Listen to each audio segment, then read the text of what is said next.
హల్లెలూయా. మరి ఈ యొక్క కీర్తన భాగము ఒక అద్భుతమైన సందేశాన్ని మనకి నేర్పిస్తుందని ప్రారంభంలోనే మనం జ్ఞాపకం చేసుకున్నాం. నా ప్రాణమా, నా బ్రతుకంతా, నా ప్రాణమా, నా జీవిత కాలమంతా అని ఒక అద్భుతమైన ఈ 3, 4, 5 వచనాలు కొద్దిసేపు మనం ధ్యానం చేద్దాం. దీనిలో వ్యర్థమైన నమ్మకం 3 విషయాలు మాట్లాడుకుందామని జ్ఞాపకం చేసుకున్నాం. వ్యర్థమైన నమ్మకం, మానవుల మీద ఉన్న నమ్మకం, వస్తువుల మీద ఉన్న నమ్మకం. వ్యర్థమైన నమ్మకం ఒకటి, రెండవది మానవుల మీద ఉన్న నమ్మకం, మూడవది వస్తువుల మీద ఉన్న నమ్మకం. ఈ 3 విషయాలను ఈ పునరుద్ధాన దినమందు మనము జ్ఞాపకం చేసుకుంటూ మన యొక్క భక్తి జీవితాన్ని, మన అంతరంగమైన జీవితాన్ని అలా ముందుకు కొనసాగించుకుంటూ వెళదాం. వ్యర్థమైన నమ్మకం అంటే ఇక్కడ రాజుల చేతనైనను నరుల చేతనైనను, చూడండి, రక్షణ కలగదు వారిని నమ్ముకొనకుడి. రాజుల చేత అయినా కానీ నరుల చేత అయినా కానీ రక్షణ అనేది కలగదు. కేవలము యేసు అనబడిన నామం వల్లనే కలుగుతుంది. ఏ నామములో లేదు రక్షణ కానీ యేసు అనబడిన నామమే. స్తోత్రం చూద్దాం. హల్లెలూయా, హల్లెలూయా. యేసు అనబడిన నామమే. అలాగే చాలామంది వ్యర్థమైన నమ్మకాలు కలిగి ఉంటారు. 3 రకాల నమ్మకాలు గురించి మాట్లాడుకున్నాం. ఒకటి వ్యర్థమైన నమ్మకం, రెండవది మనుష్యుల మీద ఉన్న నమ్మకం, మూడవది వస్తువుల మీద ఉన్న నమ్మకం. ఈ మూడింటిని కంపేర్ చేసుకుంటూ దేవుని నమ్మితే, దేవుని మీద నమ్మకం ఉంచితే కలిగే ఆధ్యాత్మికమైన ఫలితాన్ని గురించి మనం మాట్లాడుకుందాం.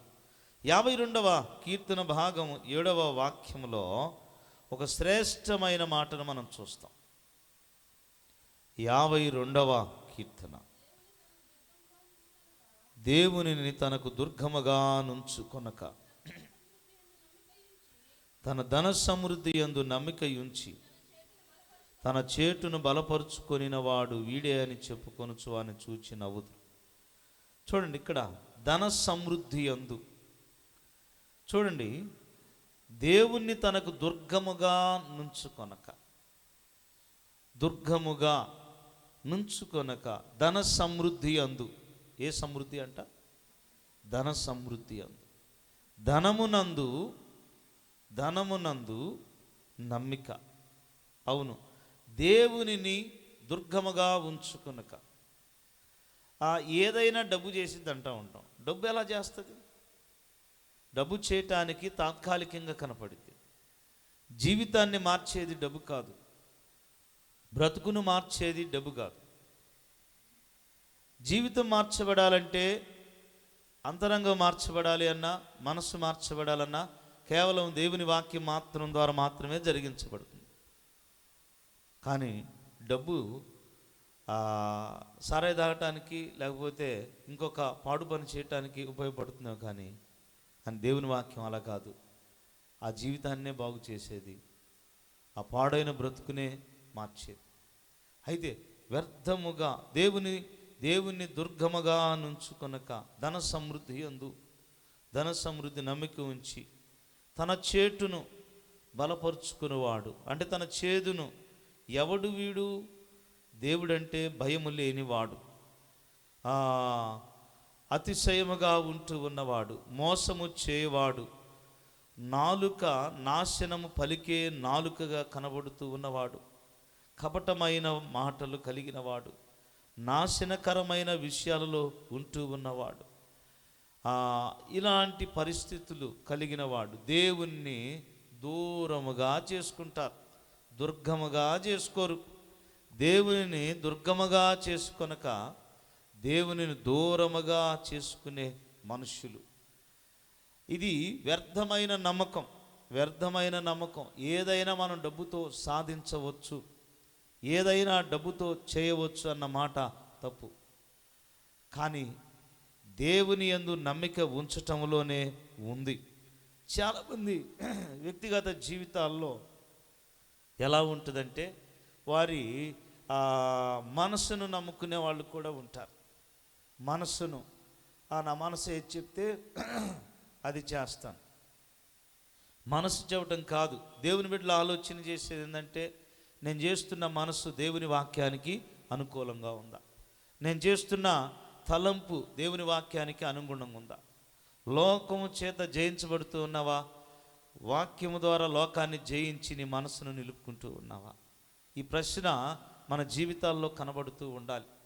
ఈ యొక్క అనుభవం అనేది, అంటే మనసును నమ్ముకునే అనుభవము పాడైపోయిన అనుభవం, దేవుని యందు నమ్మిక ఉంచే అనుభవం. నా మనసు చెప్పింది అన్నది కాదు. అక్కడ మనసు చెప్పింది కొన్నిసార్లు మనకి దగ్గరగా, అనుకూలంగా, స్వీటుగా, మృదువుగా ఉన్నట్టు కనిపిస్తుంది.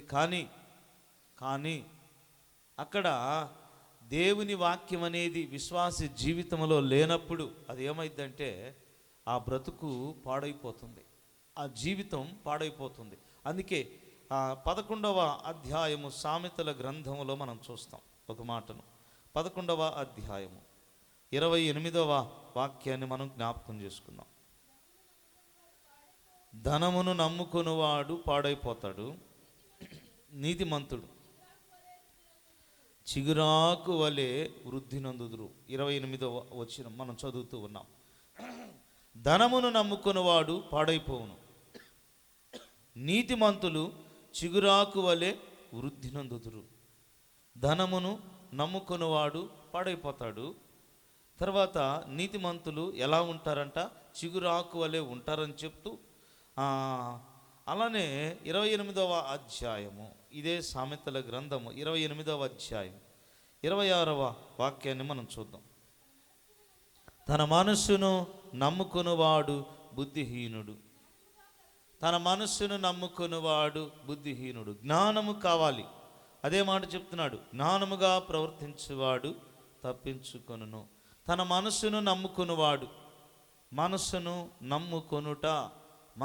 నమ్ముకొనుట అంటే మనసు ఏది చెబితే అది దానిని కొనసాగించటం. ఆ మనసును నమ్ముకొని, ఇప్పుడు మన కొన్ని సందర్భాల్లో అటో ఇటో అనుకున్నది మన జీవితాల్లో కొంచెం మనస్సు అనేది పనిచేయాలి, మనస్సాక్షి పనిచేయాలి. అలానే ఇక్కడ దేవుని వాక్యం ద్వారానే మన మనస్సాక్షి కూడా పనిచేయాలి. దేవుని వాక్యం ఇలా చేస్తే ఇప్పుడు ఎలా ఉంటుంది, ఒక మాట చూద్దాం. ఎలా అంటే అర్థం చేసుకుందాం. ఇద్దరు వ్యక్తులు ఉన్నారు. ఇద్దరు వ్యక్తుల్లో ఒక వ్యక్తి మనకు సంబంధించిన వ్యక్తి అనుకుందాం. బాగా గమనించండి, మనకు సంబంధించిన వ్యక్తి అనుకుందాం. తర్వాత ఇంకొక వ్యక్తి బయట వ్యక్తి అనుకుందాం. సరే, బయట వ్యక్తికి మనకు సంబంధించిన వ్యక్తి, ఇద్దరు మనుషులు కనబడుతూ ఉన్నారు. ఇద్దరు మనుషులు కనబడుతూ ఉంటే ఇద్దరిలో బయట వ్యక్తికే అర్హుడు, ఒక వస్తువును పొందటానికో లేకపోతే ఒక దానిని పొందటానికి. ఇప్పుడు మన వ్యక్తికి ఇస్తామా, ఆ వ్యక్తికి ఇస్తామా? ఇద్దరు కావాలి, ఇద్దరికి అవసరమే. అప్పుడు మన మనసు చెప్పిద్ది, అరే ఎవడైనా ఈడు మనవాడురా, మనకు సంబంధించిన వ్యక్తి, మనకు కావలసిన వ్యక్తి, కాబట్టి ఇతను చూద్దాం. అయ్యా నీది మాత్రం లిస్టులో లేదు, కానీ లిస్టులో ఉంది. కానీ మనసును చంపుకొని మనం ఏం చేస్తాం, అవతల వ్యక్తికి ఇస్తాం. పొందనర్హుడు అయిన వ్యక్తిని విడిచిపెట్టి పొందలేని వాడికి ఇస్తాం. అది కాస్త అంటే మీకు అర్థమైద్దని చెప్తా ఉన్నా. అదే మన మనస్సాక్షి చెప్తూ ఉంటుంది, మనసు చెప్తూ ఉంటుంది. కానీ ఇతని వలన జరిగే కార్యాలు వేరు, అతని వలన జరిగే. అయితే మన దేవుని యొక్క వాక్యం ఉందనుకోండి, కాదు ఇతను అర్హుడు కాకపోయినా నేను చేస్తున్న పని తప్పు, ఇతనే అర్హుడు, తర్వాత నీ సంగతి చూద్దాం, ఆగు, ఈ విధంగా ఉంది. అది దేవుని వాక్యం ద్వారా కంపేర్ చేసుకోవాలి కొన్ని విషయాలు మనం. అందుకే మనస్సును నమ్ముకున్నవాడు. అలా నేను అవతల వ్యక్తుల గురించి చెప్తాను. అయితే మనం తీసుకునే నిర్ణయాలు, మనం తీసుకునే డిసిషన్స్, మనం తీసుకునే ప్రతి దానిలో నీ మనసు నీ సంతోషాన్ని ప్రేరేపించే విధంగా ఉండొచ్చు. కానీ దేవుని వాక్యమునకు అనుకూలముగా నీ మనస్సు పనిచేస్తుందా? అందుకే మనస్సును నమ్ముకున్నవాడు పాడైపోవును, ఆ మాటను మనం చూస్తూ ఉన్నాం. యెహోవా చూడండి జ్ఞానముగా ప్రవర్తించువాడు అంటాడు. జ్ఞానము కలిగి మనం ప్రవర్తించాలి. 3 విషయాలలో వ్యర్థమైన నమ్మకం. మనసును నమ్ముకునివాడు తన జీవితంలో దేవుని కృపను పోగొట్టుకుంటూ ఉంటాడు. మనసును నమ్ముకునేవాడు. తర్వాత యెషయా గ్రంథం 31వ అధ్యాయములో మనం చూస్తాం ప్రియులారా. యెషయా గ్రంథము 31వ అధ్యాయము. యెషయా గ్రంథం 31వ అధ్యాయంలో చూడండి, మొదటి వచనం. పరిశుద్ధ దేవుని, ఇశ్రాయేలు పరిశుద్ధ దేవుని లక్ష్యపెట్టకయు, యెహోవా యొద్ద విచారింపకయు, సహాయము నిమిత్తమును చూడండి ఐగుప్తునకు వెళ్ళుచు గుర్రములను ఆధారము చేసుకొని వారి రథములు విస్తారములనియు రౌతులు బలాఢ్యులనియు వారిని ఆశ్రయించు వారికి శ్రమ. ఈ మాట అంటమేంటి ప్రభు జ్ఞాపకం చేయటమేంటి? ఇశ్రాయేలు పరిశుద్ధ దేవుణ్ణి లక్ష్య పెట్టకయు అంటే దేవుని లక్ష్య పెట్టకుండా, దేవుని యొద్ద విచారణ చేయకుండా మనము సహాయము కొరకు, అది చాలా బిగ్ ప్రాజెక్ట్ అని మనం అనుకుంటూ, అలాగే అక్కడున్న విధానము, అక్కడ పని, అక్కడ ఇదంతా అంటే ఆ గుర్రాలు ఐగుప్తు రథములు అలాగే అవి విస్తారంగా ఉన్నాయి. వారి పనివారు దాని మీద రౌతులుగా అంటే దాని మీద చేసేవాళ్ళు ఆ సైనికులు బలాఢ్యులు అని ఆ బలాఢ్యులైన సైన్యాన్ని, బలము కలిగిన ఆ సైన్యమును, ఆ యొక్క గుర్రములను, ఆ సమస్తమును చూసి ఆశ్రయించు వారికి శ్రమ అని దేవుని వాక్యం చెబుతూ ఉంది. మన జీవితంలో మనం ఏదో సాధించాలి అని, మనం ఏదో పొందుకోవాలి అని మరిక మన మనస్సును నమ్ముకుంటూ దేవుని వాక్యమును లక్ష్య పెట్టకుండా వింటున్నారా, నిద్రపోతున్నారా? చూడండి ఒకసారి దేవునికి స్తోత్రం చూద్దాం. హల్లెలూయా. దేవునిని లక్ష్య పెట్టక, దేవుని వాక్యమును మనస్సు ఉంచక, దేవుని వాక్యం మీద అంటే ఐగుప్తు ఆశ, ఐగుప్తి విధానము చూడండి, దేవుని వాక్కు మీద. అలాగే అబ్రహాము జీవితంలో, లోతు జీవితంలో జరిగిన సంఘటనలు మనందరికీ తెలిసిన విషయాలే. లోతు ఐగుప్తు యొక్క ఆశను కోరుకున్నాడు. ఏదేను తోటలో ఉన్న అనుభవాన్ని చూశాడు. అంటే ఏదేను తోటలాగుందిరా, అద్భుతంగా ఉందిరా. మనం అంటూ ఉంటాం, ఏదైనా చూసామనుకో, అసలు మనం స్వర్గం చూసామో లేదో కానీ ఇక్కడే స్వర్గంగా ఉంది అంటాం. మళ్ళీ ఇంకోసారి అంటాం, అరే నరకం చూసాం కానీ ఆ నరకం ఏమో తెలియదు కానీ ఇది నరకం అద్భుతంగా ఉందిరా, ఘోరంగా ఉందిరా బాబు, మనం ఇది చేయలేవురా అని మాట వరుసగా అంటూ ఉంటాం. అవునా కదా? అలానే ఇక్కడ ఐగుప్తు ఆ లోకం, ఐగుప్తి ఒక ఆశ. అందుకే దేవుని వాక్యం చెప్తుంది, ఐగుప్తు యొక్క అనుభవాల గురించి మాట్లాడుతూ హెబ్రీయులకు రాసిన పత్రికలు మనం చూస్తాం ప్రియులారా. హెబ్రీయులకు రాసిన పత్రిక మోషేను గురించి రాయబడుతూ 11వ అధ్యాయం 24వ వాక్యంలో, మోషే పెద్దవాడయ్యాడు, అతడు విశ్వాసమును బట్టి ఐగుప్తి ధనము కంటే క్రీస్తు విషయమైన నిందే నాకు గొప్ప అని అనుకొని ముందుకు వచ్చాడు. దేవునికి స్తోత్రం చూద్దాం గట్టిగా. హల్లెలూయా, హల్లెలూయా. ఐగుప్తి ధనము కంటే దేవుని కొరకు నిలబడే విధానమే గొప్ప. అవును, ఐగుప్తు ఆశ, ఐగుప్తి భోగం, ఐగుప్తి రాజరికం, దేవుని కొరకు అన్నీ విడిచిపెట్టాడు. కానీ ఆ ఐగుప్తి రాజరికాన్ని, ఐగుప్తి యొక్క ఆశను తన హృదయంలో ఉంచుకొని సింహాసనం ఎక్కాడు అనుకోండి, ఆ సింహాసనం ఎక్కి అంతవరకే, అతను బ్రతికున్నంత కాలం వరకే. కానీ మోషే ఎర్ర సముద్రాన్ని పాయలు చేసేవాడు కాదు, మోషే యోర్దానును దాటుకుంటూ వచ్చేవాడు కాదు, మోషే అద్భుతమైన కార్యాలు చేయగలిగేవాడు కాదు. దేవుని కొరకు నిలబడ్డాడు. చాలామంది దేవుని మాటను లక్ష్య పెట్టక, నువ్వు వెళ్ళు ఆ ఐగుప్తు దేశానికి, నువ్వు వెళ్ళు అని చెప్తాడు ప్రభు. అక్కడికి వెళ్ళు, నిన్ను నిలబెడతానంటే ఆయన నోరు లేనివాడిని, మాంద్యము కలిగిన వాడిని నేను వెళ్ళను అంటాడు. అంటే తప్పుకోవటానికి చూశాడు. అంటే అక్కడున్న పరిస్థితిని భయపడేదన్నమాట.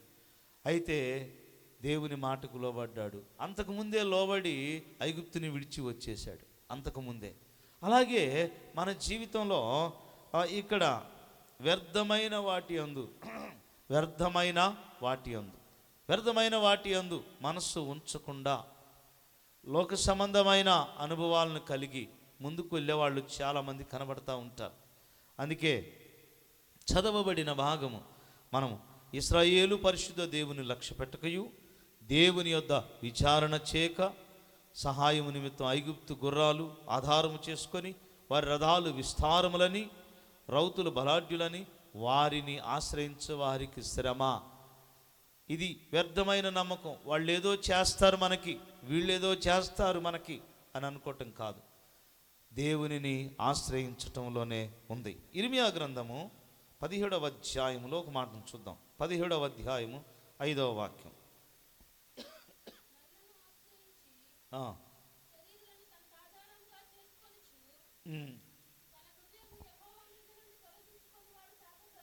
మళ్ళా చదువమ్మా, ఇర్మియా గ్రంథము 17వ అధ్యాయం చదివిందే మళ్ళా చదువు, గట్టిగా చదువు.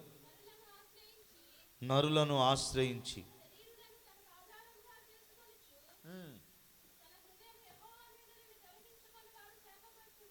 చూడండి, ఇక్కడ హృదయమును దేవుని మీద నుండి తొలగించుకున్నవాడు, ఆ మాటను చూస్తూ ఉన్నాం. హృదయమును దేవుని మీద నుండి తొలగించుకున్నవాడు. ఈ మాట ఇర్మియా రాస్తూ అంటాడు, నరులను ఆశ్రయించి శరీరులను తనకు ఆధారముగా చేసుకొనుచు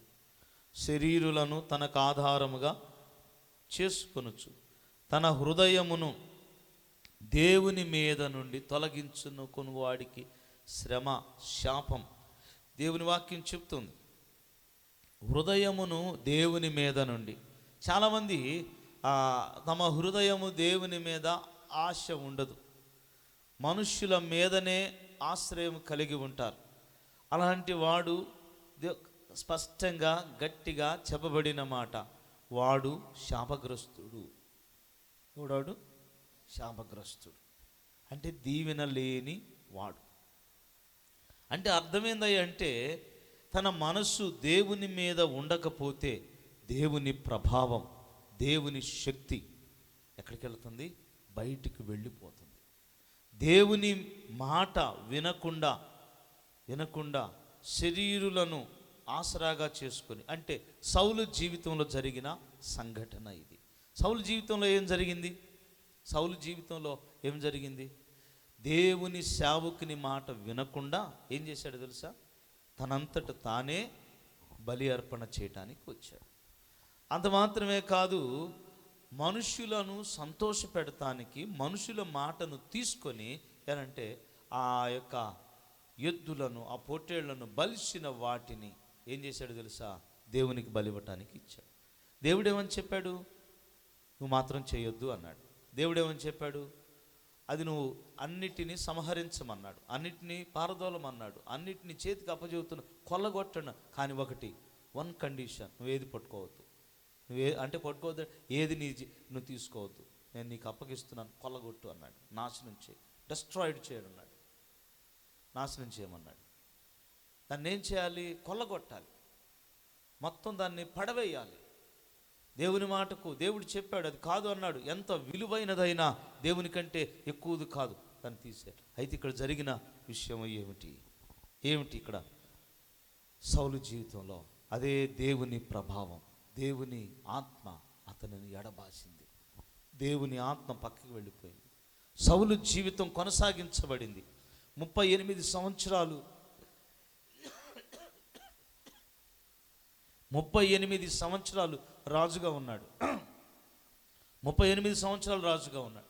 40 సంవత్సరాలు రాజు అయితే 2 సంవత్సరాలే కొంచెం పరిపాలన చేశాడు మంచిగా.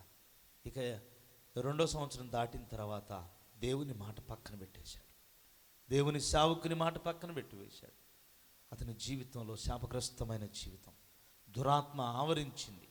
దురాత్మ ఆవరించి జరిగిన విషయం ఏంటో తెలుసా? మాటికి దావీదును చంపటానికి అన్ని పరాజయాలే. దేవుని మాట పోయింది, దేవుని మాట ఇశ్రాయేలు నుంచి పక్కకి వెళ్ళిపోయింది. దేవుడు మాట్లాడతలేదు. చివరికి సోదెగాళ్ళ దగ్గరికి వెళ్ళవలసి వచ్చిన పరిస్థితి వచ్చింది. ఎంత భయంకరమైన విషయం! మన జీవితాల్లో దేవుని మాటను తొలగించుకున్నాము అంటే శరీరులను ఆధారం చేసుకొని చాలామంది ఎలా ఉంటారంటే వారిని ఆధారము చేసుకొని మాట్లాడతారు. ఈ వ్యర్థమైన నమ్మకం, మనుషుల మీద ఉండే ఈ వ్యర్థమైన నమ్మకం దేవుని ఆత్మ నిన్ను ఎడబాసే విధంగా ఉండకూడదు. దేవుని ఆత్మ నిన్ను దూరం చేసే విధంగా ఉండకూడదు. దేవుని ప్రభావం నీలో నుంచి, నీ వ్యక్తిగతమైన జీవితంలో నుంచి ముందుకెళ్ళినప్పుడు నువ్వెంత ప్రాకులాడినా కానీ నీ జీవితం వ్యర్థముగానే మార్చబడుతుంది. ఇది ఈ 3 విషయాల్లో వ్యర్థమైన నమ్మకం, ఈ వ్యర్థమైన నమ్మకం అనేది మన జీవితాల్లో ఉండకూడదని ఈ ఉదయకాల సమయంలో ఆత్మదేవుడు మనకి ఈ యొక్క ఉదయకాలపు ఆరాధనలో తెలియచేస్తూ ఉన్నాడు. రెండవ విషయంలోకి వద్దాం. రెండవ విషయంలోనికి మనం వద్దాం. రెండవ విషయంలో మానవుల మీద నమ్మకం. మానవుల మీద నమ్మకం. మానవుల మీద నమ్మకం మనము చాలామంది కలిగి ఉంటా ఉన్నాం. మానవుల మీద నమ్మకం. మానవుల మీద నమ్మకం చూడండి ఎలా ఉందంటే, రాజుల చేతనైనను నరుల చేతనైనను రక్షణ కలగదు, వారిని నమ్ముకొనకుడి. మానవుల మీద నమ్మకం. మానవుల మీద నమ్మకము రాజులను నమ్ముట కంటే దేవునిని ఆశ్రయించుట మేలు. చూడండి 118వ కీర్తన భాగం మనం చూస్తాం. 118వ కీర్తన భాగాన్ని మనం చూస్తాం. 118వ కీర్తనలో మనుషులను నమ్ముకొనుట కంటే యెహోవాను ఆశ్రయించుట మేలు. రాజులను నమ్ముట కంటే యెహోవాను ఆశ్రయించుట మేలు. అద్భుతమైన మాటను భక్తుడు ఇక్కడ తెలియజేస్తూ ఉన్నాడు. 8-9 వచనాలలో మనం చూస్తూ ఉన్నాం. మనుషులను నమ్ముకొనుట కంటే, అంటే మనుషుల వలన రక్షణ కలగదు మనకి. ఆయన ఆ పెద్ద ఆయన చెప్పాడు, ఆ మనుషులు ఈ విధంగా కాదు, ఆయన చెప్పిన దానిలో విశ్వాసిగా దేవుని వాక్యం సెలవిస్తుందా లేదా? దేవుని వాక్యం మనకు సెలవిస్తుందా లేదా?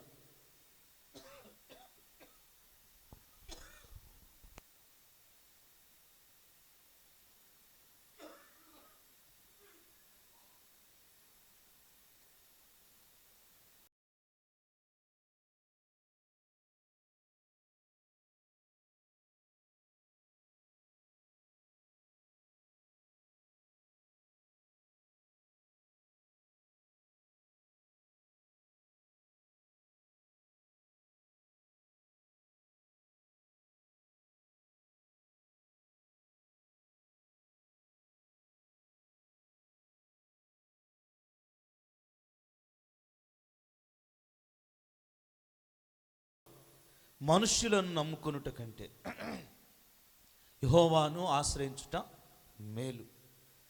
ఇక్కడ రాజులు అంటే పెద్దవాళ్ళు. మనకు మా వాళ్ళు ఉన్నారండి, మా వాళ్ళు ఉన్నారు, మాకు ఏదన్నా అవసరం ఏంటంటే వాళ్ళు చూసుకుంటారు.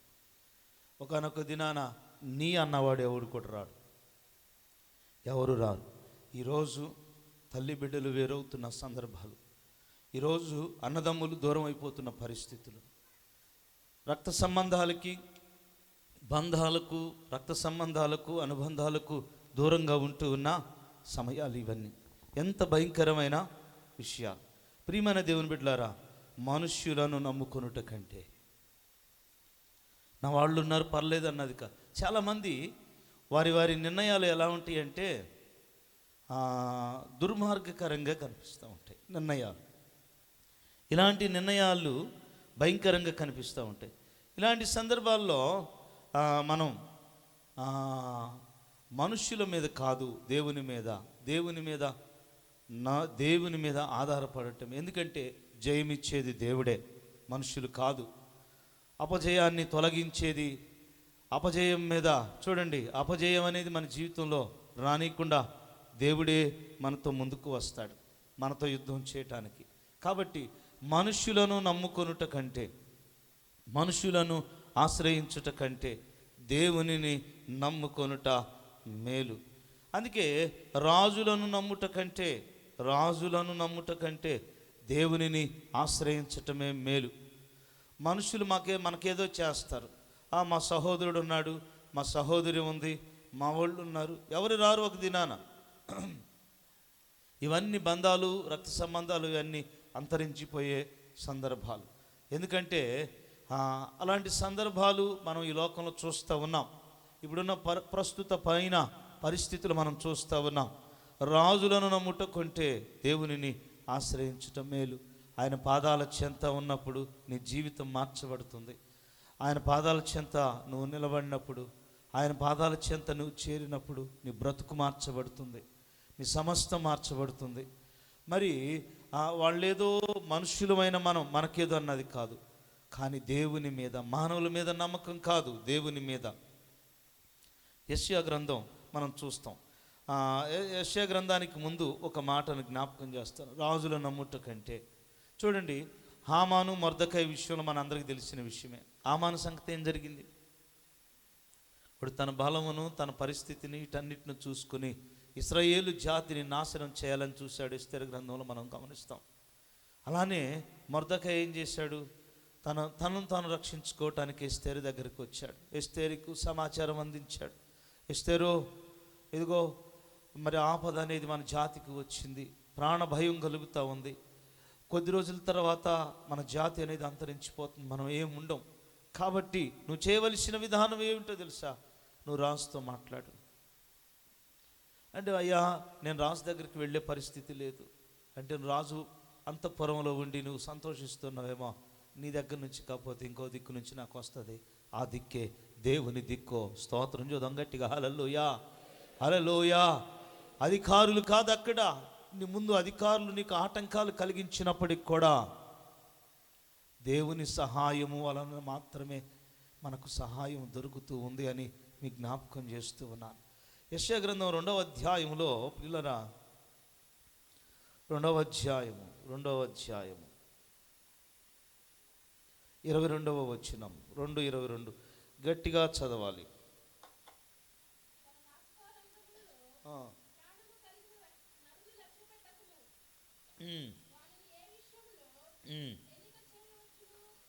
తన నాసిక రంధ్రములలో ప్రాణము కలిగిన నరుని లక్ష్య పెట్టుకోము. అంటే నీ ఊపిరి నీ ముక్కులోనే ఉంది. నీ ముక్కు మూసేస్తే ఏముండదు, ఇంకేముండదు. ఈ నాసిక రంధ్రములో ప్రాణము కలిగిన నరుని లక్ష్య పెట్టుకుని వాడు ఎట్ట లెక్కేసుకోవాలో వాడిని ఇదే చెప్తా ఉన్నారు. వాడిని ఏ విధంగా లెక్కేయాలి, నాసిక రంధ్రంలో ఈ ముక్కు గాలి ఆపివేసింది అనమాట. ఒక సందర్భంలో నాకు ఇక్కడ బిగ్ సర్జరీ జరిగింది, ముక్కుకి పెద్ద ఆపరేషన్ జరిగింది. ఆ బోన్ తీసేశారు, నా ముక్కు మీద ఉన్నది. ఆ బోన్ తీసేయటానికి మరి మత్తు ఇచ్చేశారు. ఆ బోన్ తీసేయటానికి ఆ ఉలిలాగా ఉంది, మరి వాళ్ళ ఆయుధాలు మనకు చూపించారు కదా, ఎడబెట్టి చెక్కుతూ ఉన్నారు. చెక్కుతూ ఉంటే బ్లీడ్ అవుతూ ఉంది. ఆ బ్లీడ్ ఏడకొచ్చేసింది, ఆ ముక్కులో నుంచి నోటి నిండుకు వచ్చేసింది. ముక్కులు బిగుసుకున్నాయి, నోరు బిగుసుకుంది. ఇక గాలి పోవటానికి, బయట నుంచి గాలి పోవటానికి, నేను పీల్చుకోవటానికి లేదు, మింగటానికి లేదు, బయటకు వదలటానికి లేదు పరిస్థితి. అలా ఆపరేషన్ జరుగుతూనే ఉంది, వాళ్ళు చేస్తూనే ఉన్నారు. అంతే లేచి డాక్టర్లు నెట్టేసి నోట్లో ఉన్నది ఊసాను. ముక్కు ఇదాను, గాలి ఆడటం లేదని చెప్పాను. నోటితో పీల్చుకుందామంటే నోట్లో ఉంది. వెంటనే వాళ్ళ దగ్గర ఆ బ్లడ్ను తీసే ఒక చిన్న, దాన్ని ఏమంటారు, ఏదో సెక్షను, ఏదో అది తీసుకొని నోట్లో పెట్టి ఇలా గట్టిగా ఇలా ఒత్తి ఇలా లాగానే ఆ బ్లడ్ అంతా వచ్చేసి ముక్కులో పెట్టి లాగేశారు. తర్వాత వాళ్ళు ఏదో ఇంగ్లీష్లో మాట్లాడుకుంటూ ఉన్నారు. మాట్లాడుతూ ఉంటే వాళ్ళు మాట్లాడి వినపడుతుంది. నేను వాళ్ళకి ఇంగ్లీష్, అరే వీడికి ఇంగ్లీష్ వచ్చని ఆపేశారు. వాళ్ళు చెప్పేది అంత అర్థమవుతుంది, ఏదో జోకులు వేసుకుంటున్నారు, అక్కడ మాట్లాడుకుంటూ ఉన్నారు. అది నేను వెళ్ళిందేమో ఒక పెద్ద డాక్టర్ గారు ఆధీనంలోకి వెళ్ళాను. వీళ్ళేమో అక్కడ డాక్టర్ గారు ఉన్నారు, మామూలుగా అది సార్ వచ్చారు, ఇది కాదు ఇదేనా మాట్లాడుకుంటే ఇంకా ఉన్నాయి, చాలా ఉన్నాయిలేండి, ఇక్కడ చెప్పడానికి కుదరదు. అది చెబుతా ఇది అనుకునేసరికి ఇంకా నోటి నుండి రక్తమే, ముక్కులో ఇదే, ఇక గాలి పీల్చుకోవటానికి వదలటానికి ఏమాత్రం అవకాశం లేదు. డాక్టర్లు అంతే నెట్టేశాను, పైకి లేచి మళ్ళా పండుకోబెట్టి మళ్ళీ కాస్త చేశారు మొత్తం ఇవ్వాలని చెప్పేసి మళ్ళీ మొత్తేశారు నాకు. మొత్తేసినా కానీ నా బ్రెయిన్ నా ఆధీనంలోనే ఉంది, వాళ్ళ మాటలన్నీ వినపడుతూనే ఉన్నాయి. అయిపోయా అంత కాకపోతే ఇక్కడ చేసే అంతవరి దాకా నాకు నొప్పి తెలియలేదు. అలానే జరిగింది. ఈ నాసికా రంధ్రాలు మూయబడితే ఇంకేం ఉండదు. అందుకే అంటున్నాడు, ఈ నాసికా రంధ్రాల్లో ప్రాణమై ఉన్నవాడిని ఆశ్రయిస్తున్నాం, వాడు ఎవడురా అని చెప్తా ఉన్నాడు. వాని విషయంలో ఏం చేస్తాం? వానిని ఏ విషయంలో ఎన్నిక చేయాలి? అలాంటి వారిని అసలు జీవం కలిగిన దేవుడు మన దేవుడైతే అదే కదా మనం నేర్చుకుంటుంది. యెషయా గ్రంథం 30వ అధ్యాయం 2వ వాక్యం చూద్దాం. 30వ అధ్యాయం 2వ వాక్యం. వారు నా నోటి మాట విచారణ చేయక పరోబలము చేత తమ్మును తాము బలపరుచుకున్నటకు ఐగుప్తు నీడను శరణజొచ్చుటకు ఐగుప్తునకు ప్రయాణము చేయుదురు. చూడండి, నోటి మాటను, దేవుని మాట కాకుండా ఐగుప్తు, పరోబలం, ఐగుప్తు శరణజొచ్చుటకు ఐగుప్తునకు ప్రయాణం చేయుటకు. పరో వలన కలుగు బలం మీకు అవమానం, పరో వలన కలుగు బలము, ఐగుప్తు నీడ శరణజొచ్చుట వలన నీకు సిగ్గు, ఇవన్నీ వస్తాయని చెప్తా ఉన్నాడు. అంటే లోక సంబంధమైన దానిలో నువ్వు ముందుకు వెళ్ళావంటే అది కొంత సంతోషం, తర్వాత సిగ్గుపడవలసిన అనుభవంలోకి వస్తావు. అందుకే దేవుని వాక్యం చెబుతుంది, దేవుని నోటి మాట దగ్గరికి రావాలి. దేవుని నోటి మాట మనం గ్రహించాలి. 31వ అధ్యాయము 3వ వచనంలో మనం చూస్తాం. ఇక్కడే ఐగుప్తులు మనుషులే గాని దేవుడు కారు, ఐగుప్తులు గుర్రములు మాంసములే గాని ఆత్మ కావు. యెహోవా తన చేయి చాపగా సహాయము చేయవాడు జోగును. ఆయన ఎవరైనా చేయజరే ఆయన చెయ్యి ఒక్కసారి ఇలా అన్నాడంటే మాత్రం వాడు వెనక్కి రావాల్సిందే. వాడు ఐగుప్తుడైనా బలవంతుడైనా ఇంకొకడైనా ఏదన్నా దేవుని చేయి కావాలి. దేవుని చేయి ఇస్తేనే అక్కడ సహాయం వస్తుంది. మనం అనుకుంటా ఉంటాం, అబ్బో చాలా నెంబర్ 1 డాక్టర్ అనుకుంటాం. దేవుడు అక్కడ వాడి చేయి పట్టుకుంటేనే, అది సర్జరీ అయినా ఇంకొకటైనా దేవుడు చేయి పట్టుకుంటేనే, దేవుడు ఓకే అంటేనే. పెద్ద డాక్టర్ అండి, అమెరికాలో చదివాడు, జపాన్లో చదివాడు, జపాన్ టెక్నాలజీ అంట. ఏ టెక్నాలజీ? జపాన్ వాళ్ళు మనుషులేగా. ఏ టెక్నాలజీ? జపాన్ మిషన్ అండి అంటారు. జపాన్ టెక్నాలజీ లేదు, ఏ టెక్నాలజీ లేదు. కానీ దేవుడు వాడి చేయబట్టుకుంటేనే, దేవుడు ఓకే అంటేనే వాడి చేయి పని చేస్తుంది. అటెళ్ళేది ఎందుకు సడన్గా ఈ చేయి మార్చబడుతుంది. అంతే, దేవుని కార్యాలు అంతే ఉంటాయి. అందుకే ఇక్కడ మనం చూస్తూ ఉన్నాం, ఏమని తెలుసా? ఐగుప్తీయులు మనుషులే, దేవుడు కాదు. వింటున్నారా? ఐగుప్తులు మనుషులే, దేవుడు కాదు. కానీ దేవుడు కాని మనుషుల దగ్గరకు మనం వెళ్తాం. ఇది మానవుల మీద నమ్మకం. ఒకటి వ్యర్థమైన నమ్మకం, రెండవది మానవుల మీద నమ్మకం. దేవుని దగ్గర విచారణ చేయాలి. ఏ విషయమైనా, ప్రభువా నువ్వు ఈ విషయాల్లో మనం ఒక మాటను క్లారిఫికేషన్ ఇస్తాను మీకు. అలా అయితే మరి ఇక దేవుని దగ్గరికి ఎందుకండి, ప్రార్థన దగ్గరికి వస్తున్నాం, ఆపరేషన్ లేకుండా చేయొచ్చు కదా, కన్ను మసక లేకుండా చేయొచ్చు కదా, లేకపోతే ఇంకోటి చేయొచ్చు కదా, దేవుని దగ్గరికి వచ్చేసామని అతి మూర్ఖులు ఉంటారు. ఇప్పుడు ఏదైనా కానీ ఒక చెడు పెరుగుతూ ఉంది మానవుని దేహంలో, అది తీసివేయగలిగిన జ్ఞానం వాడికి ఇచ్చాడు ఒకటి. లేకపోతే మన దగ్గర పాశ అంతే ఉంటుంది. పాశ ఏం చేస్తాం? ఊడ్ చేసుకుంటాం, అంతే ఉంచుకుంటామా? ఇంట్లో కసువుని అలానే ఉంచేస్తామా? ఉంచాం కదా, ఊడ్ చేస్తాం. దానికి దేవుడు జ్ఞానం ఇచ్చాడు, అంతవరకు ఇది. అలానే మన జీవితంలో, మన దేహంలో అన్వాంటెడ్గా ఎదుగుతూ ఉన్న, మరి ఇక ఉండాల్సిన దానికన్నా ఎక్కువగా ఉన్న దాన్ని ఏం చేస్తాడంటే దానికి సమయోచితమైన జ్ఞానం ఇచ్చి అది వైద్యానికి దేవుడు సహకరించమని చెప్తా ఉన్నాడు. అంటే ఎలా అంటే తెలుసా, రోగికి వైద్యుడు అవసరమే అని దేవుని వాక్యం చెబుతుంది. ఎందుకంటే ఇప్పుడు ఎక్కడి దాకా ఎందుకండి, మీరు మన చర్చిలో, అక్కడ రెడ్డిపాలెం చర్చిలో ఒక ఆమె మొన్న కూడా అజిత్ బాబు అన్నాడు, సాక్ష్యం వింటా ఉన్నాడు. ఆమెకున్న తలనొప్పి తగ్గట్లేదు. తలనొప్పి అయ్యా ఇక నేను పూలు పెట్టుకోను ప్రభువా, తీర్మానం చేసుకుని తలనొప్పి దగ్గర తర్వాత మళ్ళా తీర్మానం చేసుకుంది, ఇక నీసు ముట్టను ప్రభువా, చేపలు తినను అని ఇది మొక్కుబడి చేసుకుంది. ప్రభువా నేను అది కట్టుకోను, ఇది చేయను, అలా చేయను, ఇది తీసేయి ప్రభువా అంటే, నువ్వు అది చేయనంటే దేవుడు తీసేస్తాడా? ఇది చేయనంటే దేవుడు తీసేస్తాడా? ఇక తెలిసిన మెడికల్ షాప్కి వెళ్తే అక్కడ దక్కలా, ఇంకో చోటుకి దక్కలా, ఇంకో చోటుకి వెళ్ళా, ఎన్ని చోట్లకి వెళ్ళినా ఆఖరికి గుంటూరులో ఉన్న మోహన్ రావు డాక్టర్ దగ్గరికి కూడా వెళ్ళారు. వాడు నోరు తెరువు అన్నాడంట, అంది ఇక ఏం లేదు పోయిన ఒక ట్యాబ్లెట్ అవి కూడా తగ్గట్లా.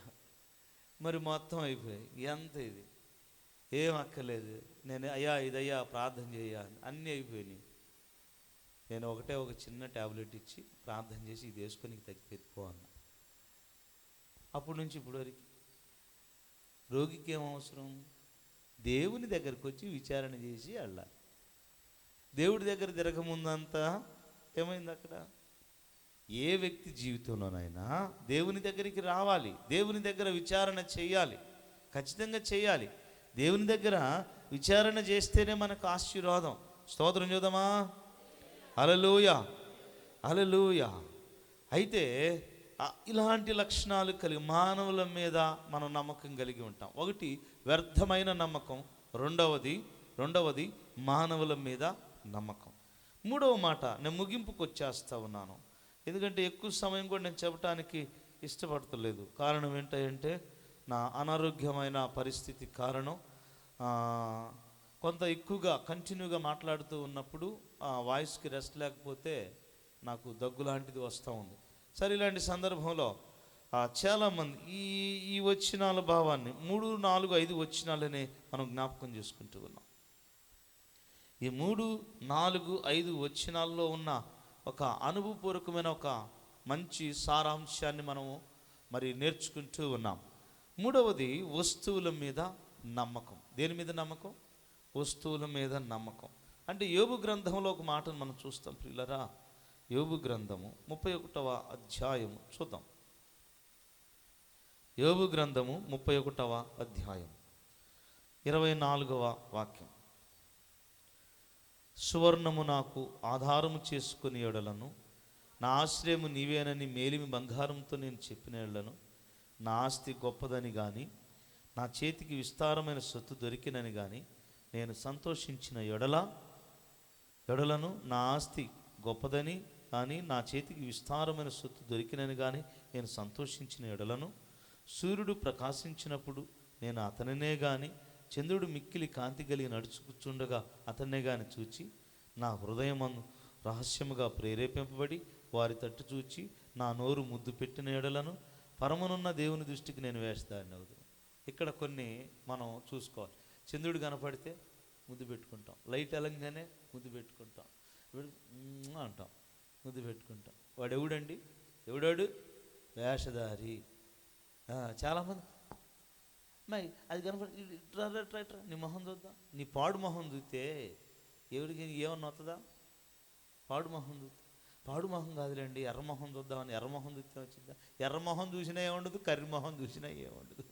ఎర్రోళ్ళు ఏం లేదు, కర్రోళ్ళు ఏం లేదు. ఆడ ముద్దు పెట్టుకు లైట్ ఎలంగానే ముద్దు, చంద్రుడు చూడగానే ముద్దు, చంద్రుడు చూడగానే నమస్కారం, దానికి చూడగానే అది. అయితే దానికి ముందు నా ఆస్తి గొప్పది, నా దగ్గర వెండి బంగారం చాలా ఉన్నాయి, నా ఆస్తి గొప్పది, చాలా బంగారం ఉంది, చాలా ఇన్సూరెన్స్లు ఉన్నాయి, చాలా పాలసీలు ఉన్నాయి, మరి బ్యాంక్ బ్యాలెన్స్ ఉంది, ఇవన్నీ చాలా ఉన్నాయి. నా ఆస్తి గొప్పదని కానీ నా చేతికి విస్తారమైన సొత్తు ఉందని కానీ నువ్వు సంతోషిస్తే వాడు వేషధారి.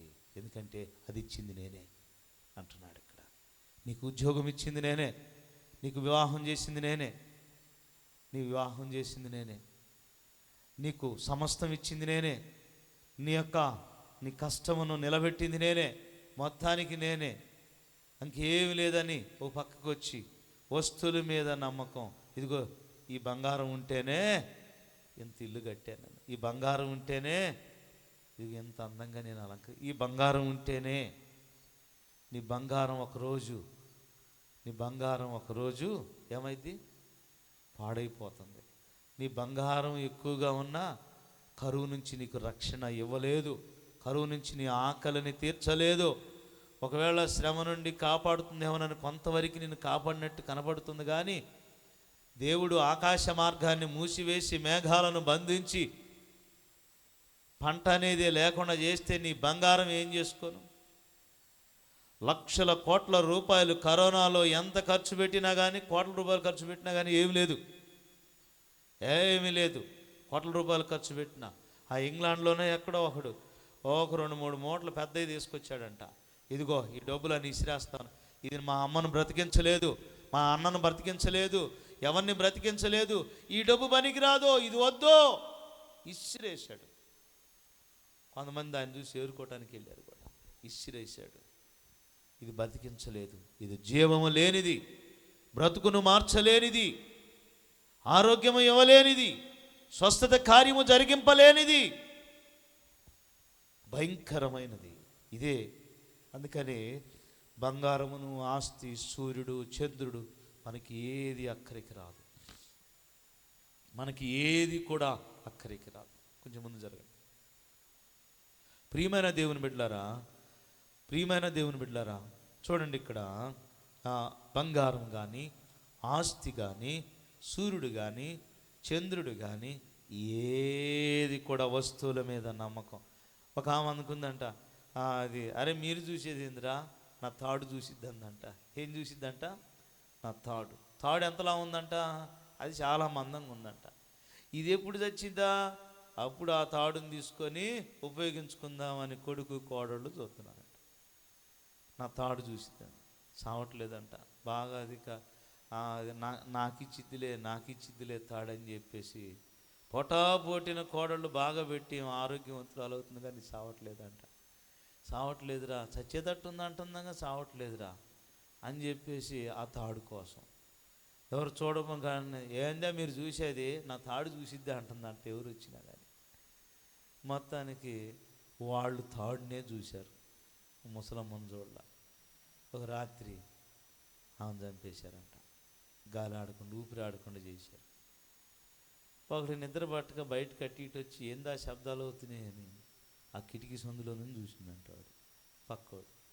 చూసేసరికి వీళ్ళు దిండేసి వత్తడం ప్రారంభించారంట, చచ్చిపోయింది. అందరికి తర్వాత ఉదయాన్నే ఏడటం, అప్పటికప్పుడే అన్నీ తీసేశారు, అయిపోయింది. ఉదయాన్నే ఏడటం ప్రారంభించారు. ఓ అత్తో మా అత్త, అమ్మ ఎప్పుడు చూసినా ఎట్ట ఏముంది ఆమె దిండు చూస్తూ ఉంటుందిలే అంటున్నాడు అంట పక్కన ఆయన. ఏమంటున్నాడు? ఆమె ఎట్ట చచ్చిపోయిందయ్యా ఏందంటే, దిండు చూసిందండి, దిండుని చూస్తూ ఉంటే దిండు ఊరుకుంటుందా అంటున్నాడంట. వీళ్ళకి ఎవరికి అర్థం కావట్లేదంట. ఇది చూస్తారు, ఈడేంద్రా మాట ముందు దిండు వస్తుంది, దిండు అంటే ఏడ్చేవాడు కూడా ఆగిపోయాడు. తాడు చూడలే, ఇప్పుడు దిండు చూస్తూ ఉంది. ఆ దిండు ఇక దిండు చూస్తుందంటే దిండులో ఏమైనా పెట్టిందో చూడండి నన్ను కవర్ చేశాడు. మళ్ళీ తర్వాత అంతా ఇదైపోయిన తర్వాత, రాత్రి మీరు దిండేసి వత్తటం నేను చూశాను, ఏమన్నా మాట్లాడితే మీ సంగతి నేను చూస్తానన్నాడు అంటే వీడు. ఒకటే మాట. ప్రియమైన దేవుని బిడ్డలారా, నయమిగా వింటున్నారా? నిద్రపోతున్నావా? నిద్రేస్తున్నాక పక్కగా అమ్మాయి కొంచెం సరిచేయి ఆమెని. దేవునికి స్తోత్రం చేద్దాం గట్టిగా, హల్లెలూయా హల్లెలూయా. బంగారము, ఆస్తి ఏది మనల్ని ఏం చూడదు, అది చూసినట్టే అనిపిస్తుంది, కానీ ఒకరు ప్రాణమును నిలబెట్టేది మాత్రం దేవుని కృప మాత్రమే. స్తోత్రం చేద్దాం గట్టిగా, హల్లెలూయా హల్లెలూయా. సామెతల గ్రంథం 18వ అధ్యాయము, సామెతల గ్రంథము 18వ అధ్యాయం 11వ వాక్యం. ధనవంతునికి వాని ఆస్తి ఆశ్రయ పట్టణము, వాని దృష్టికి. అబ్బబ్బబ్బబ్బా, ఏమంటున్నాడు చూడండి ఇక్కడ, ఎంత మళ్ళా చదువు తల్లి. ధనవంతునికి వాని ఆస్తి ఆశ్రయ పట్టణం, వాని దృష్టికి అది ఎత్తైన ప్రాకారము. అది ధనవంతునికి వాని ఆస్తి ఎట్లుంటుందంట అంటే, నా డబ్బు నన్ను చూస్తుంది, ఆశ్రయ పట్టణంగా ఉంటుంది. ఏదన్నా వస్తే ఆ ఆస్తి దగ్గరికి వెళ్ళి, ఏదైనా వస్తే అది కొంతవరకు ఏదన్నా అవసరానికి మన ఆస్తి పనికి వస్తుందేమో, కానీ నీ ఆధ్యాత్మిక జీవితాన్ని, బ్రతుకును, సమస్తాన్ని నిలబెట్టేది దేవుని కృప మాత్రమే. స్తోత్రం చూద్దాం గట్టిగా. హల్లెలూయా, హల్లెలూయా. అది కొంతవరకు ధనవంతునికి ఆస్తి కొంతవరకు అది ఆశ్రయంగా కనబడుతుందేమో, కానీ ఏది జరగాలన్నా, ఏదని అనుకున్నా అది దేవుని కృప మాత్రమే. కాబట్టి ప్రియమైన దేవుని బిడ్డలారా, మార్కు సువార్తలో ఒక మాట వ్రాయబడి ఉంది. 10వ అధ్యాయము 24వ వాక్యం, ముగింపుకు వస్తూ ఉన్నాను. మార్కు సువార్త 10వ అధ్యాయం ఆస్తి యందు నమ్మిక ఉంచువాడు దేవుని రాజ్యములో ప్రవేశించుట దుర్లభము. ధనవంతుడు దేవుని రాజ్యములో ప్రవేశించుట కంటే ఒంటె సూది బెజ్జంలో దూరుట సులభం. ఒంటె సూది బెజ్జంలో దూరిద్దండి? సూది మనం గుండీలు కుట్టుకుంటాం, లేకపోతే మిషన్ సూది ఉంటుంది కదా, లేకపోతే పుస్తకాలు కుట్టుకునే సూది దగ్గరికి వద్దాం, దబ్బనం, దానిలో దూరిద్దా ఒంటె? ఎంత దుర్లభమో ధనవంతుడు కూడా దేవుని రాజ్యంలో ప్రవేశించుట అంతే. ఎందుకంటే వాని మనసు ఎక్కడుంటుంది? వాని మనసు ఎక్కడుంటుంది? ధనం మీదే ఉంటుంది. ధనం మీదే ఉంటుంది వాని మనసు. కాబట్టి ప్రియమైన దేవుని బిడ్డలారా, ఒంటె సూది బెజ్జములో దూరుట ఎంత దుర్లభమో ధనవంతుడు కూడా అంతే. ఎందుకంటే ధనవంతుడు తన మనసునంతా, వింటున్నారా? నిద్రపోతున్నారా? నిద్రేస్తున్నావు బాగా? నిద్రేస్తున్నావు. చూడు ఎలా ఉందో మొహం, ఒకసారి అందరూ చూడడం మళ్ళీ ఎందుకులే, స్తోత్రం చూద్దాం. హల్లెలూయా. ప్రియమైన దేవుని బిడ్డలారా, ధనవంతుడు దేవుని రాజ్యంలో ప్రవేశించుట దుర్లభం. ఆ మాట ఎందుకు అంటే, ధనం ఉన్న వాళ్ళందరూ దేవుని రాజ్యం లేదా? ఉంది, ధనం ఉన్నవాళ్ళు. కానీ ఆ మనసు ధనము మీద పెట్టకూడదు, ధనం మీద పెట్టకూడదు. నువ్వు బ్రతుకుతూ ఉన్నావు, నీ వ్యాపారంలో లాభం వచ్చింది, మంచిది, దేవునికి స్తోత్రం. నీ ఉద్యోగంలో దీవెనకరంగా నిలబడ్డావు, మంచిది, స్తోత్రం. కాదంది ఎవరు? దేవుడేం కాదంటలేదు కదా. వ్యాపారం ఇచ్చింది దేవుడే, ఉద్యోగం ఇచ్చింది దేవుడే, పొలాలు ఇచ్చింది దేవుడే, సమస్తం ఇచ్చింది దేవుడే. ఇవన్నీ దేవుడిచ్చాడు, దేవునికి స్తోత్రం అని ముందు నిలబడేది వేరు, దాని మీద కాదు, దేవుని మీద. నువ్వు దాని మీద పెట్టావనుకోండి, ఒంటె సూది బెజ్జంలో దూరటం ఎంత దుర్లభమో, అలాగే నీవు దేవుని రాజ్యంలో ప్రవేశించడం అంత దుర్లభం. నీ ఆస్తిని చూసుకోవటానికి సమయం చాలటలేదేమో, నీ వ్యాపారాన్ని చూసుకోవటానికి సమయం చాలటలేదేమో, నీ మనసంతా దేవుని మీద కాకుండా ఈ లోకం మీద, వ్యాపారం మీద, పని మీద, వీటన్నింటిని పెడితే నీకు దేవుని రాజ్యం కూడా ఏమాత్రం ఉండదు. ఇది ఖచ్చితం, దేవుని మాట. లూకాసు వార్త 12వ అధ్యాయంలో మనం చూస్తాం ప్రియులారా. లూకాసు వార్త 12వ అధ్యాయం 18వ వాక్యంలో ఒక మాట వ్రాయబడింది. ఒకడంట పొలం వేశాడు, ఆ సంవత్సరం అంతా అద్భుతంగా పండింది. ఎంత బాగా పండిందంటే అంత బాగుగా పండింది. అప్పుడు అంటాడు, అక్కడ వాడు అంటాడు, నా కొట్లు విప్పి వాటికంటే గొప్ప వాటిని కట్టిస్తాను, అందులో నా ధాన్యం అంతటిని సమకూరుస్తాను, అంటే నా ఆస్తిని సమకూర్చుకుంటాను నా ప్రాణంతో. అంట అప్పుడు, ప్రాణమా, అనేక సంవత్సరాలకు విస్తారమైన ఆస్తి నీకు సమకూర్చబడి ఉంది, సుఖించు, తిను, త్రాగు, నీ ఇష్టం. నువ్వు ఏది కావాలంటే, నువ్వు బుల్లెట్ కొనుక్కుంటావా, నీ ఇష్టం. కారు కొంటావా, నీ ఇష్టం. వెండి కొంటావా, బంగారం కొంటావా, నీ ఇష్టం. వజ్రం కొంటావా, అలాగే ఇదిగో నీకు కావలసిన ఇవన్నీ కొనుక్కోవటం తప్పులేదు. నువ్వు సుఖించు, త్రాగు అని దేవుని విడిచిపెట్టడంలోనే ఉంది భయంకరమైన విధానం. అయితే ఆ రాత్రి దేవుడు అంటున్నాడు, ఎర్రోడా, ఈ రాత్రి నీ ప్రాణం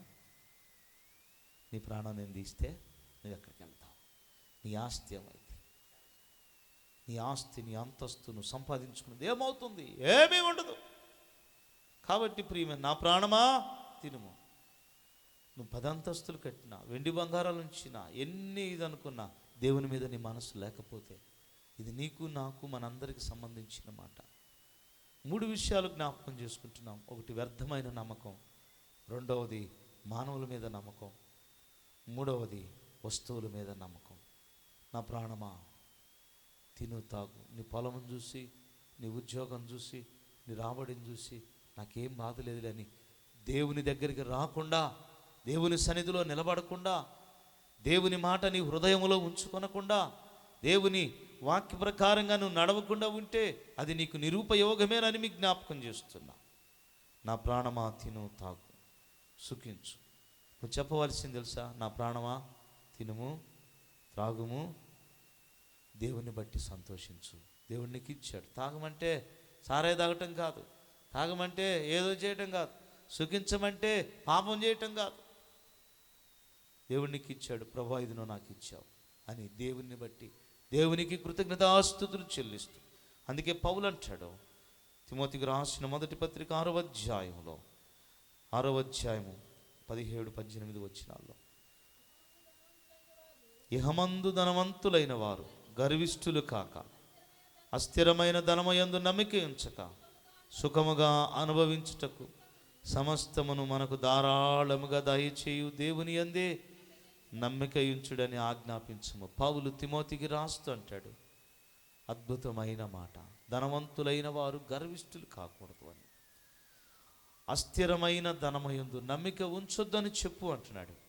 సుఖముగా అనుభవించుటకు సమస్తమును మనకు ధారాళంగా దయచేయు దేవుని యందే నమ్మిక ఉంచు అంటున్నాడు. 19వ వాక్యం, వారు వాస్తవమైన జీవమును సంపాదించుకొను నిమిత్తము రాబోవు కాలమునకు మంచి పునాది తమ కొరకు వేసుకొనుచు, మేలు చేయువారును సత్క్రియలు అను ధనము గలవారును ఔదార్యము గలవారును తమ ధనములో ఇతరులకు పాలిచ్చువారును ఉండవాలని వారికి ఆజ్ఞాపించును. అంటే నువ్వు పిసినారిగా నువ్వు ఉండొద్దు, ఇతరులకు కూడా సహాయకరంగా ఉండు, పేదలైన వారిని ప్రేమించు. ఆస్తి మీద అంతస్తుల మీద కాదు, వెండి బంగారముల మీద కాదు, కష్టములో ఉన్న వారిని చూడు, మరిక నష్టంలో ఉన్న వారిని మరి నువ్వు సహాయకరంగా నిలబడు. ఇది దేవుని వాక్యం మనకు బోధిస్తూ ఉంది. కాబట్టి ప్రియమైన దేవుని బిడ్డలారా, వాస్తవమైన జీవం అది దేవుని వాక్యమే. దేవుని వాక్యము మీద మన మనసు ఉంచాలని దేవుని వాక్యం జ్ఞాపకం చేస్తుంది. కాబట్టి వ్యర్థమైన నమ్మకం, మానవుల మీద నమ్మకం, అలాగే వస్తువుల మీద నమ్మకం, 3 రకాల అనుభవాలు మన జీవితాల్లో ఉండకూడదు. వ్యర్థమైన నమ్మకం, మానవుల మీద నమ్మకం, వస్తువుల మీద నమ్మకం. ఈ యొక్క దేవుని దుర్గంగా చేసుకోనకుండా నీ జీవితంలో మనుషుల మీద ఆధారపడినప్పుడు దేవుడు ఒప్పుకోడు అన్న మాటను నీ జ్ఞాపకం చేస్తున్నాను. అయితే భక్తుడు అంటున్నాడు, వీటన్నిటి మీద నమ్మకం పక్కన పెట్టి నా జీవిత కాలమంతా, ఏ కాలమంతా? నా జీవిత కాలమంతా, నేను బ్రతుకు కాలమంతా నేను ఆయన సన్నతిస్తాను. ఇది కాదు, ఈ మనుషులు నమ్ముకునటం కాదు. అందుకే చివరిగా ఆయన మనలను బలపరుచువాడు, విడిపించువాడు. 5వ వచనంలో, ఎవనికి యాకోబు దేవుడు సహాయుడగునో, ఎవడు తన దేవుడైన దేవుని మీద అంటే యెహోవా మీద ఆశ పెట్టుకొనునో వాడు ధన్యుడు. కాబట్టి ప్రియమైన దేవుని బిడ్డలారా, ఈ చదవబడిన భాగం ఆధ్యాత్మికమైన ఒక గొప్ప సందేశముతో కూడిన ఒక పాఠాన్ని మనకు నేర్పించింది. మరి ఈ 3 విషయాలు, వ్యర్థమైన నమ్మకం, మానవుల మీద నమ్మకం, అలాగే ఆ వస్తువుల మీద నమ్మకం, వీటన్నిటిని పక్కన పెట్టి మనము వాస్తవమైన జీవమును సంపాదించుకునే నిమిత్తం ఇతరుల్లో పాలివారముగా ఉంటూ కొరకు, అలాగే వారి కష్ట సుఖాలను చూడగలిగిన వారుగా ఉంటూ దేవునిని స్తుతిస్తూ, దేవుని నా జీవిత కాలమంతా, నా బ్రతుకు కాలమంతా నేను నిన్ను స్తుతిస్తూ నీ నామాన్ని మహింపరిచే బిడ్డగా నేను ఉంటానని ఒక తీర్మానంతో మనం ముందుకు వెళదాం. అలాంటి కృపను దేవుడు మనకు అనుగ్రహించును కాక. ఆమె. తల వంచండి, ప్రార్థన చేద్దాం. ప్రభువా నీ కొందనాలు.